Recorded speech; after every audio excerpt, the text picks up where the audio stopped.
Inicialmente, eu gostaria de agradecer a Dani por ter me convidado para fazer essa mediação, a Amatra, uma mediação ao lado de duas pessoas, duas mulheres competentes, inteligentes, e eu me sinto muito honrado e com uma responsabilidade enorme, né?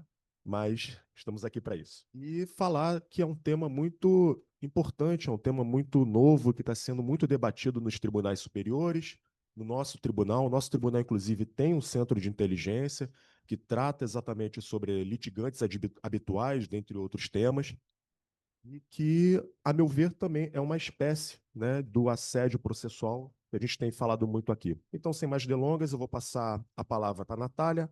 A Natália é mestre pela PUC Minas, doutoranda pela UFMG, atualmente pesquisando gênero, trabalho e atuação da magistratura nos processos ajuizados por empregadas domésticas.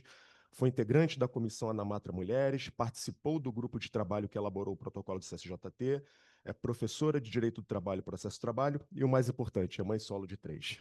Então, depois desse currículo maravilhoso, eu passo a palavra para a Natália. Eu queria, primeiramente, agradecer o convite que me foi feito pela hoje amiga Daniela Milha, agradecer a escola e aproveitar a oportunidade para agradecer a receptividade do Tribunal da Primeira Região.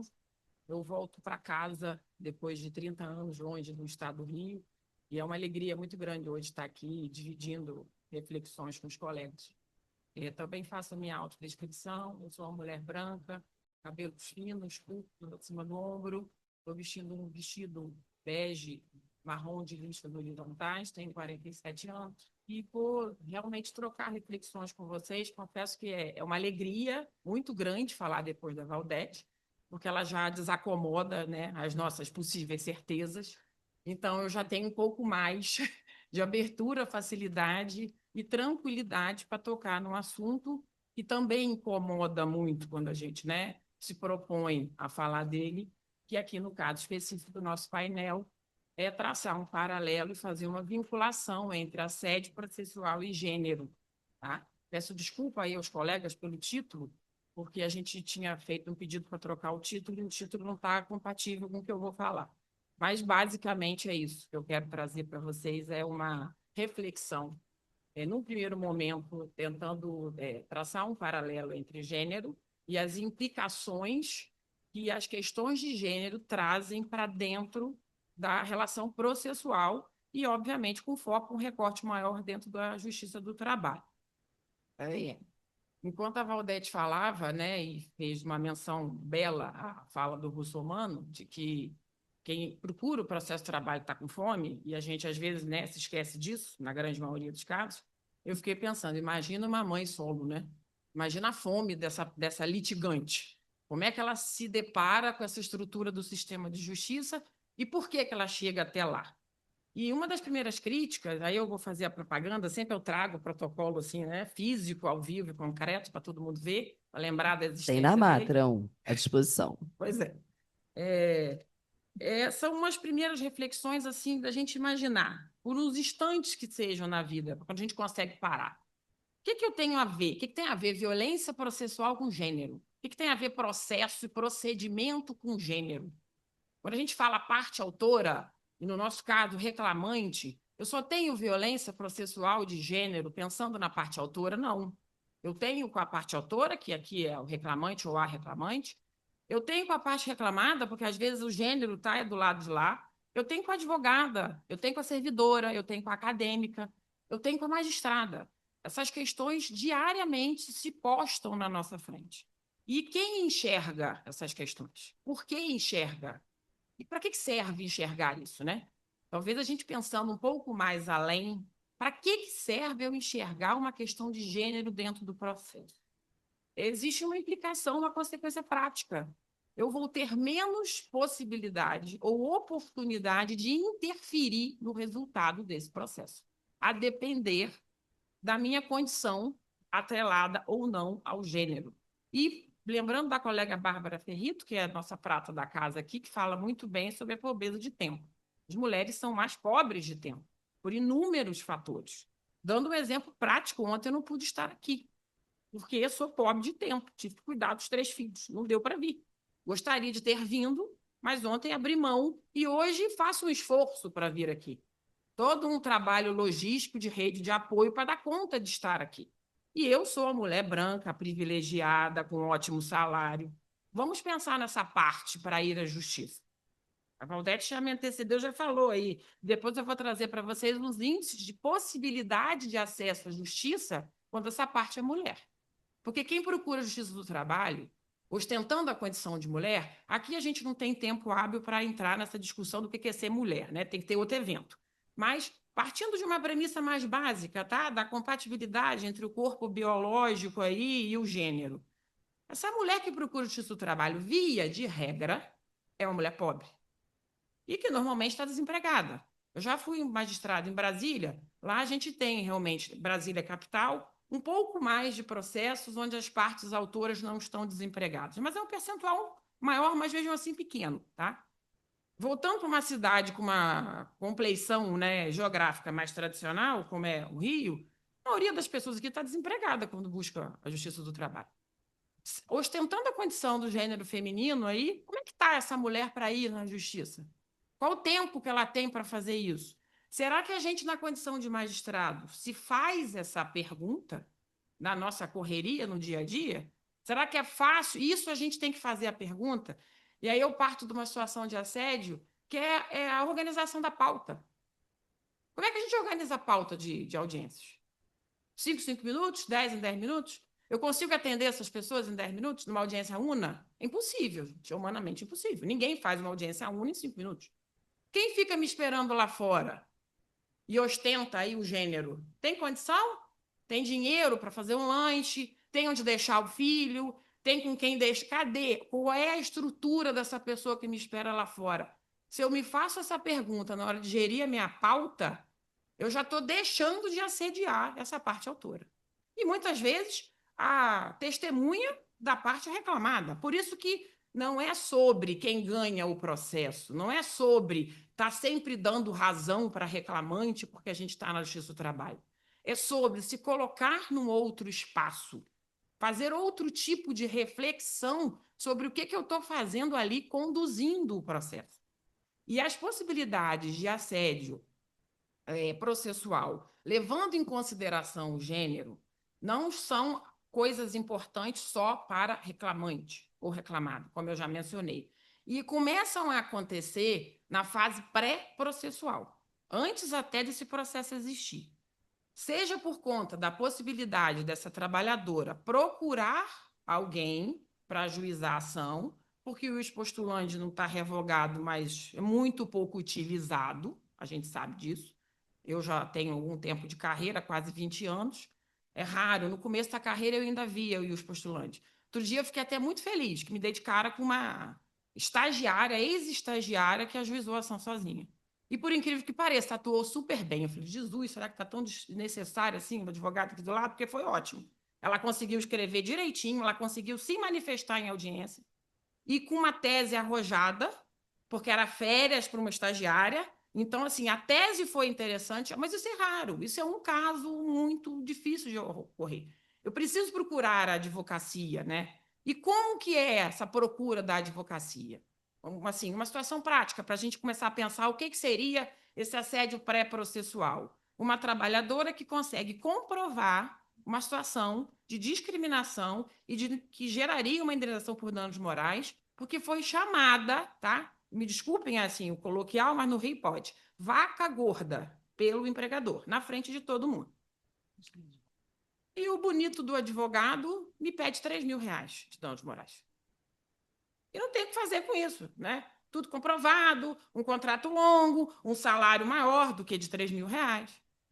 Aí eu me deparo com aquilo e fico pensando, aí como é que faz, né? Aí tem que lembrar da Valdete, como é que faz? Como é que a gente julga um negócio desse para dar mais? Porque ele pediu 3. E se a gente conversa com essa trabalhadora, onde que está o assédio aí? Está na fase pré-processual. Porque quando ela procura um advogado homem, dificilmente ele consegue, dentro do contexto do contrato de trabalho, se colocar no lugar dela e sentir o que essa mulher minimamente sentiu. Então, são muitas as nuances onde esse assédio processual pode se concretizar e aparecer quando a gente considera o gênero como um fator importante, relevante. e não obrigatoriamente para mudar o desfecho daquela ação. Estou longe disso a minha participação aqui, não é sobre isso. É sobre a gente pensar em se fazer essas perguntas. Por que isso importa? Será que faz alguma diferença? Será que se fosse um homem nesse local, o desfecho seria o mesmo? E aí, pensando em trazer para vocês rapidamente, um sistema que eu entendo coerente e legislativo, tá? Para abordar essas questões, eu pensei em citar para vocês rapidamente aqui 3 legislações. A Lei Maria da Penha, tá? A Lei 9.099, que mesmo sendo de 95, ela altera o Código Penal em determinado momento. E a Lei Mariana Ferrer, que todo mundo, né, deve conhecer porque foi muito divulgado. Com relação à Lei Maria da Penha, a gente ainda tem, infelizmente, muito pouco uso no processo do trabalho. Sob qual justificativa? Isso aqui é uma lei penal. Eu não posso usar. Não tem competência para aplicar a medida protetiva. Mas, de novo, não é sobre isso. A Lei Maria da Penha é uma lei processual, cuja competência é híbrida. A tutela que se busca ali é cautelar e inibitória. Não há dificuldade nenhuma de usar a Lei Maria da Penha no processo de trabalho. O artigo 3º da Lei Maria da Penha diz expressamente que dos objetivos da lei é preservar o emprego. Então, pensem, se eu tenho uma trabalhadora que está vivendo uma situação de violência, eu já ouvi isso de vários colegas, inclusive já vi isso publicado. O empregador não tem nada a ver com isso. Isso não é problema do empregador. Parece que a gente esquece por completo o artigo 170 da Constituição, o artigo 6º da Constituição. Trabalho é um direito social. Lá no TST, quando a gente vai lá, está lá, justiça social. Para que serve aquilo grudado lá? Para a gente lembrar de quê? Exatamente do percurso histórico que a Valdete trouxe. Afinal de contas, qual é a finalidade da justiça do trabalho? Que direito social é esse que está no artigo 6º? Que dignidade é essa que está no artigo 1º da Constituição? Dignidade para quem? Sob qual perspectiva? E vejam, se eu tenho essa junção de normas já pré-existentes, tá, no nosso ordenamento jurídico, uma que diz que eu posso sim preservar o emprego dessa trabalhadora e devo na condição de magistrado ou magistrada, estando ela numa situação de violência. Se eu tenho uma alteração no Código Penal que me diz que violência psicológica é violência, se eu tive uma alteração numa lei de 1995, que é do juizado, aumentando a pena no caso de uma parte ser coagida quando litiga. Isso são normas processuais que, como nos autoriza a CLT desde o seu nascimento, podem ser aplicadas ao processo do trabalho. A gente não tem uma cultura jurídica de fazer isso. A gente aprendeu lá atrás e vem repetindo que eu posso usar o CPC na parte que não é incompatível. Em alguns momentos, o CPC até avança um pouco mais do que a CLT, porque veio beber água na nossa fonte, né? Fosse pela celeridade, fosse pela efetividade, fosse nessa tentativa, de fato, de aplacar a fome de quem busca. E, às vezes, a fome é em sentido não só literal, porque, às vezes, um dano moral vai aplacar um outro tipo de fome que também faz mal à saúde.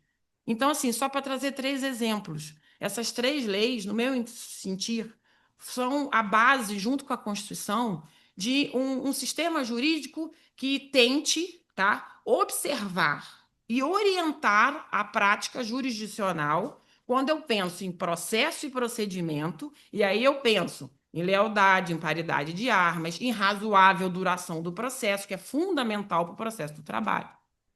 E também, tá, todo o passo a passo que o CNJ e depois o CSJT vem seguindo com as resoluções 254, 255, e depois com a edição do protocolo de julgamento com perspectiva de gênero, que inicialmente surge como uma recomendação, depois passa a ser uma resolução. Sei das várias críticas que vem sofrendo, inclusive do projeto de lei, mas, no meu sentir, tanto o protocolo do CNJ, em especial esse azulzinho bonitinho que eu trouxe aqui para vocês, lembrarem visualmente dele, são ferramentas hermenêuticas, não dizem nada além do que a própria Constituição. E as leis que a gente já tem, já dizem.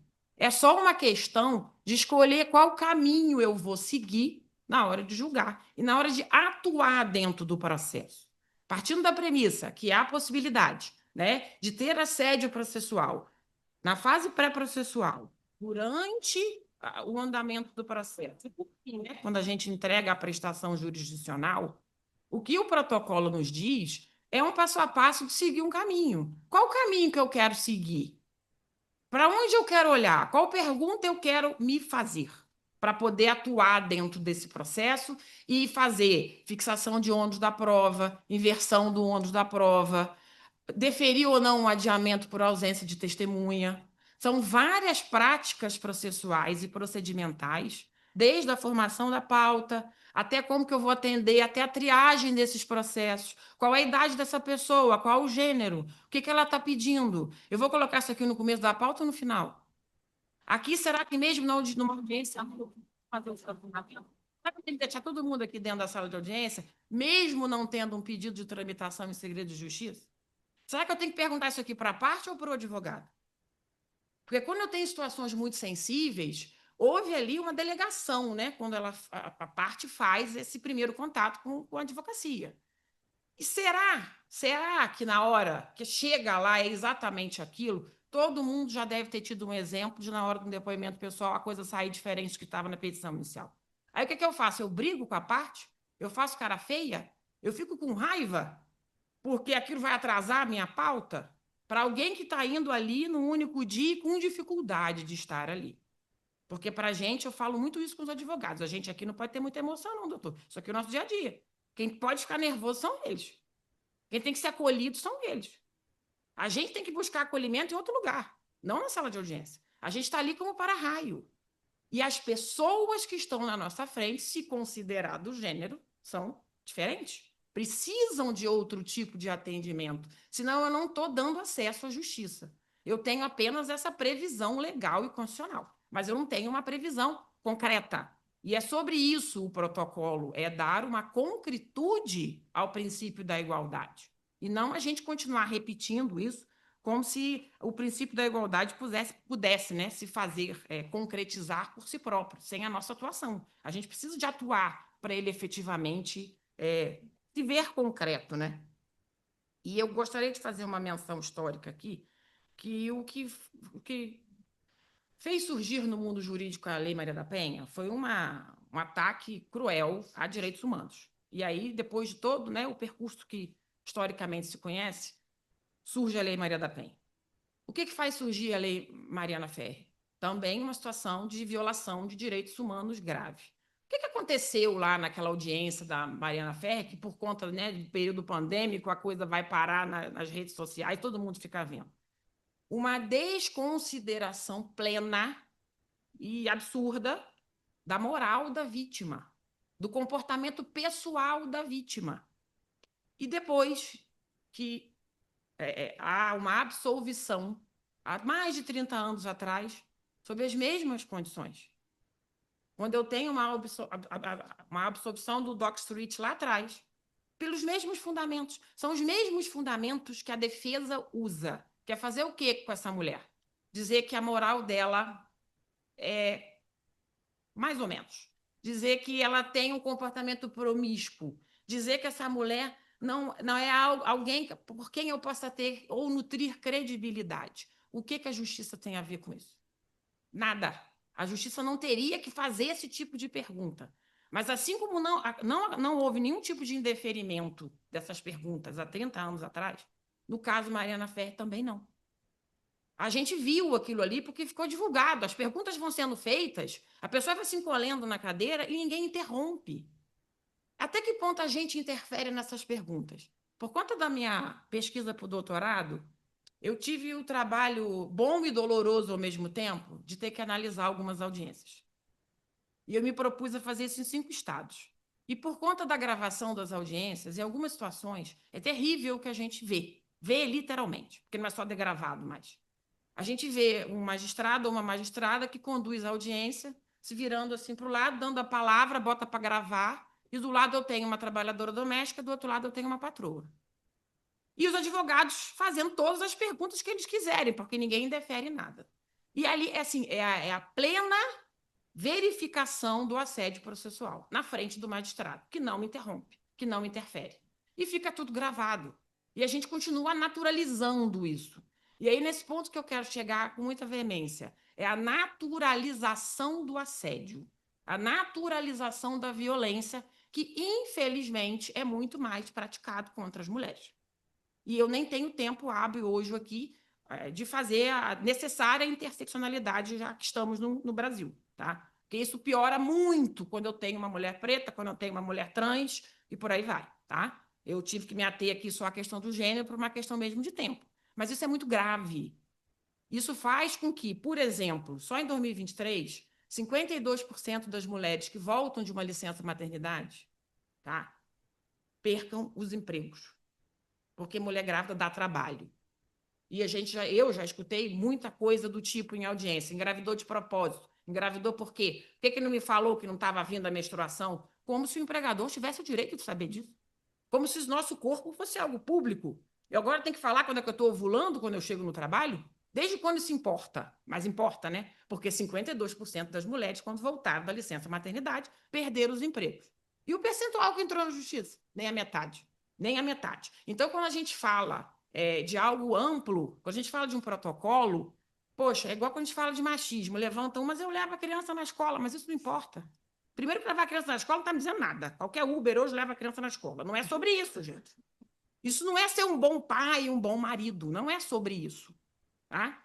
Só quem cria sozinha que consegue começar a identificar o que efetivamente faz falta, que não é levar a criança na escola. Isso é muito importante. Então, essas perguntas na hora da audiência, por exemplo, de um processo de gestante, não podem nem começar a serem feitas. Isso não é importante para o contrato de trabalho. Ah, eu posso ou não posso ficar grávida? Isso não diz respeito ao empregador. Que, de novo, teria que observar o artigo 170 da Constituição Federal. O direito do trabalho é um direito social. Então, eu tenho embasamento legal e legislativo para tentar coibir o assédio processual, se considerado gênero. Eu tenho ferramentas legislativas, eu tenho um protocolo que é uma excelente ferramenta de hermenêutica, eu só preciso querer fazer. E aí eu entendo que o ato de julgar é o ato de escolher o caminho. A gente escolhe o caminho.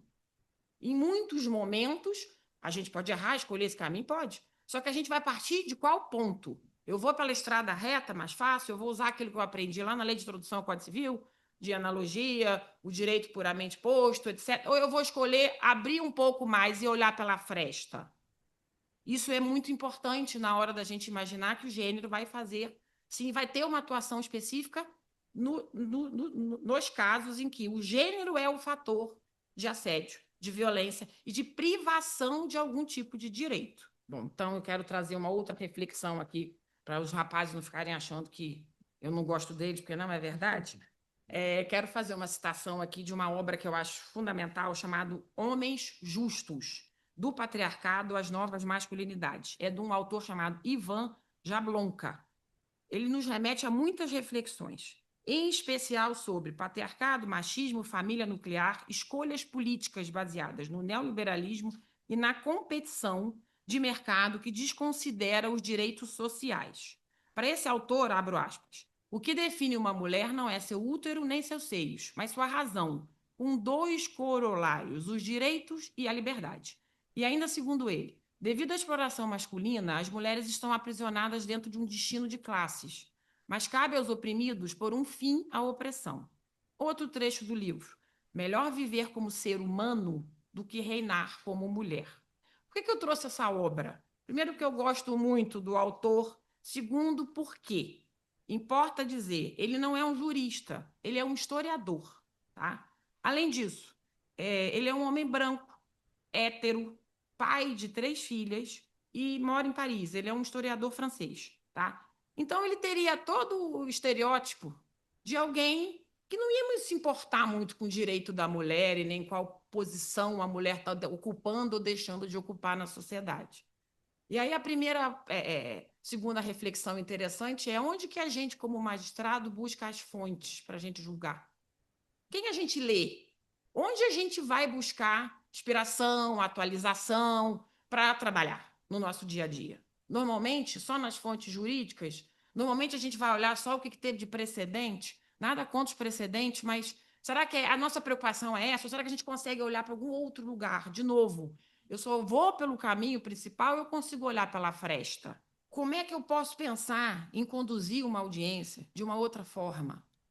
Será que não seria bebendo em outras fontes, indo buscar inspiração em outros lugares, que não só essa máquina de moer carne que a gente virou, porque a gente vira mesmo uma máquina de moer carne, ainda mais com esse monte de meta. A gente não quer trocar audiência de lugar ou de horário para dar um pouco mais de atenção para alguém que alegou ali que teve um assédio sexual durante o contrato. E isso para dar um exemplo bem gritante, porque esses assédios acontecem no processo de hora extra. Eu não preciso ir especificamente, mas quando a gente fala um processo de trabalho, de uma despedida arbitrária, aí eu posso usar o protocolo. Esse aqui é o caso do processo. Eu já vou um pouco mais além, mas eu entendo que isso é mais fácil de visualizar nessas situações que o processo está ventilando, por exemplo, o pedido de assédio sexual.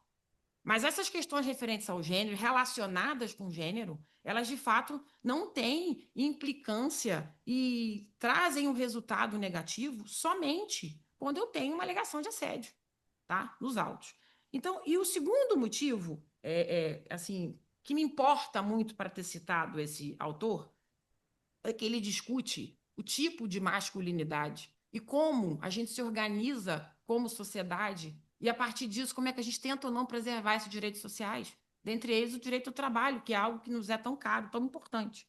Para esse autor, a masculinidade e dominação se constrói uma tripla violência contra as mulheres, contra os sub-homens e contra os meninos. Isso me afeta profundamente. Isso é muito importante, porque quem cria essas pessoas somos nós, mulheres.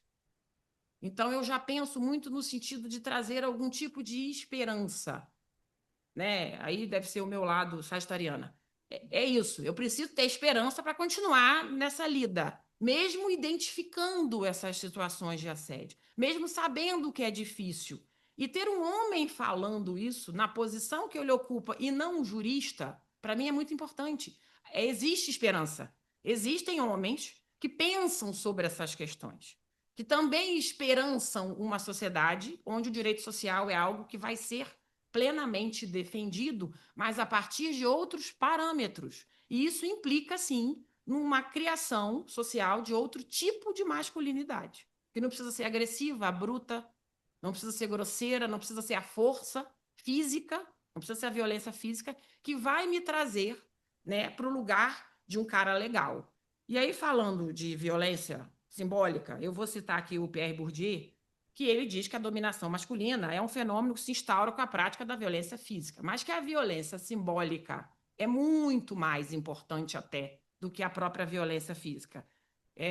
Eu acabei tendo que estudar um pouco Lei Maria da Penha, e eu tenho plena consciência hoje de que quando uma mulher diz que preferia ter levado um tapa na cara, eu entendo por quê. Porque quando você leva, né, um tapa na cara, você tem uma prova concreta. Você vai na delegacia e você mostra o machucado. Quando é a violência simbólica que te agride, você não consegue mostrar esse machucado. Então é muito mais difícil de comprovar, tá? No dia a dia, de levar adiante uma discussão quando a causa é violência simbólica. E algumas colegas magistradas, em especial quando reúnem a condição de mulher e mulher não branca, comentam muito como que essa violência simbólica é dolorosa, porque não é incomum um advogado chegar na sala de audiência, se deparar com o secretário de audiência homem, com uma mulher juíza, e ele se dirigir ao secretário de audiência como se fosse um magistrado. E isso é um retrato da violência simbólica. Quem eu enxergo como sendo o juiz? A própria língua portuguesa, se a gente pensar bem, né? O lugar de poder vem do masculino. O lugar de poder vem do masculino. Então, essa violência simbólica ela é muito importante e ela precisa ser visualizada para que a gente consiga. A gente tem que conhecer o inimigo, né? Não, a gente não consegue lutar contra ele. A gente acha que isso não existe, que isso é uma bobeira, que isso é mimimi, esse papo chato, lá vem essa feminista. Não é sobre isso, gente. É sobre como eu quero me posicionar diante do processo, para tentar, sim, evitar esse assédio processual que infelizmente acontece mais quando eu tenho uma parte que ostenta o gênero feminino. E como realçou a Aline, isso não acontece porque é reclamante, tá, gente? Às vezes, essa violência processual acontece do balcão para dentro. Às vezes, acontece dentro do ambiente da secretaria, da vara. É diferente.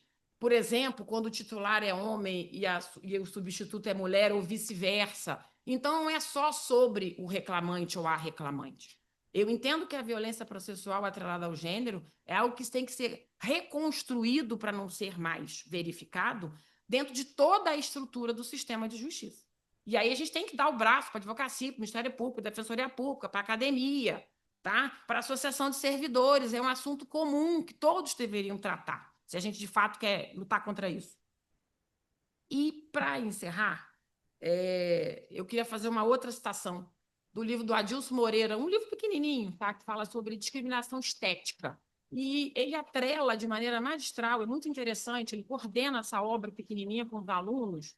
Muito bom essa obra, porque ele fala muito sobre trabalho, ele fala muito sobre o mundo do trabalho e sobre o que a discriminação estética impede que as pessoas alcancem por conta de vieses, preconceitos e algo meio pré-estabelecido na nossa sociedade de que o bonito é mais competente, é mais eficiente. E o que é esse bonito? Né? Ele traz um pouquinho a parte sociológica de que a gente gosta de se deparar com bonito. A gente gosta de ver o que é bonito. Por isso que a gente não gosta de cicatriz, não gosta de pessoas machucadas, não gosta de pessoas esteticamente fora de um padrão, que é um padrão eurocentrado, e que chegou com as caravelas, como disse a Janete, e que nos foi empurrado de goela abaixo. Então, o que é esse bonito? Pensando num corpo feminino, a mulher não pode ser nem muito grande nem muito pequena. Tem que ser média, tem que calçar 37. Tem que ser branca, o cabelo tem que ser comprido, tem que estar minimamente maquiada. Liso. Isso, né? Ou então fazer aquelas coisas na ponta, que eu nem sei, que é babyliss, que fica um cacho grande na ponta. É isso. Se sair muito disso, né, o dread, a trança, o cabelo muito curto, não vai embelezar a empresa. É como se a gente fosse realmente, e quem já não escutou numa mesa de evento, fulaninha está aqui para deixar a mesa mais bonita. A vontade de pegar o protocolo, dar na cabeça e ir embora, porque a gente não veio aqui fazer isso. Não é sobre isso de novo. É o que eu vou falar, não é o que eu estou ostentando. E o Adilson Moreira trata de vários e vários casos super interessantes. Muito. Apesar do livro ser pequenininho, é muito rico, porque ele me diz como isso me impede de alcançar o trabalho. Ele me diz como que... Eu lembro que há muito tempo, no começo da carreira, eu julguei um pedido de dano estético e dano moral por conta de gasto da aeromoça. E eu caí na asneira de sentar com o titular para almoçar na hora do intervalo. E eu fui falar do processo, quase fui execrada. Absurdo alguém cobrar uma coisa dessa. Toda mulher usa maquiagem, eu não estava nem com batom. Porque não é isso. Isso também não me diz se eu sou ou se eu não sou mulher, se eu gosto de maquiagem. Agora, eu sou obrigada a entrar naquele padrão estético. Algum de vocês já viu uma aeromoça obesa? Alguns de vocês já viu uma aeromoça que não é bonita por padrão? Aí, de uns anos para cá, uma determinada companhia aérea, cujo nome não me recordo, começou a querer mudar um pouco isso e alterar um pouco esse padrão estético. Mas o que ele trata é exatamente sobre isso. Onde afeta mais? E ele chega no ponto do gênero, afeta mais as mulheres. Quem é que tem a obrigação de ser magra? São as mulheres. Quem tem a obrigação de parir e 6 meses depois, nossa, nem parece que teve filho, ela fica toda feliz. Por quê? É isso que a gente espera da outra, e, via de regra, quem cobra isso da outra é outra mulher. Que mecanismo é esse? Só que essa coisa não fica só na estética, fica no mercado, não gosto desse termo mercado, porque nós não somos mercadoria, mas fica no acesso ao emprego. Essa predisposição para essa cobrança estética me impede de acessar o emprego. E é esse emprego que não é diletantismo. Gostaria eu muito de fazer audiência só uma vez por semana, dar aula 3, ganhar um monte de dinheiro, não precisa fazer sentença. Oh, que beleza, que vida boa, né? Ninguém faz isso porque tá ou não está com vontade. Se é por necessidade que eu trabalho, como é que ainda por cima, e os casos que ele traz são absurdos, de inclusive procedimento estético na empresa, para ficar no padrão. Uniforme não tinha o tamanho GG e coisas absurdas assim, tá? Então, esse padrão estético afeta muito mais as mulheres do que os homens. E isso impede o acesso. Se o que é bonito é branco, cabelo comprido... E, gente, a maioria da população brasileira não tem esse fenótipo. Nós não somos assim. Como é que eu vou me enquadrar num modelo assim para eu conseguir o meu sustento? Aí, o que eu aceito? Subemprego, salário muito mais baixo, coisas que a gente discute, inclusive, dentro da magistratura, que as mulheres recebem menos. Mas a gente ainda está nessa camada dos privilegiados. Pensem o que é uma discriminação estética na camada da galera que ganha o salário mínimo. Quem consegue mais emprego, quem é menos despedido, é isso, é quem se enquadra nesse padrão. Bom, vou lhe passar a palavra, Dani, prometo. Como eu disse para vocês no começo, o meu desejo é sempre plantar uma semente de esperança para todos, para que a gente consiga pensar nessas questões do assédio, das violências processuais que estão embrincadas com o gênero, mas para que as mulheres, eu sonho com esse tipo de sociedade, a gente possa procurar o judiciário com leveza, com tranquilidade e com a certeza que a gente vai ser bem atendida, sem medo, tá? Erros acontecem em todos os lugares, somos seres humanos, não é sobre ganhar ou perder o processo, é sobre estar no processo como parte, como advogada, como magistrada, como serventuária e não precisar se preocupar com o fato de eu ser ou não ser mulher. Eu sou ser humano e é por isso que eu estou ali. E isso deveria transcorrer dessa forma, com as escolhas pessoais de cada um. Então, se eu consigo minimamente plantar esse tipo de semente, tanto no coração quanto na mente, o meu intuito aqui hoje está atendido. Obrigada muito por terem me ouvido, viu? Foi um prazer.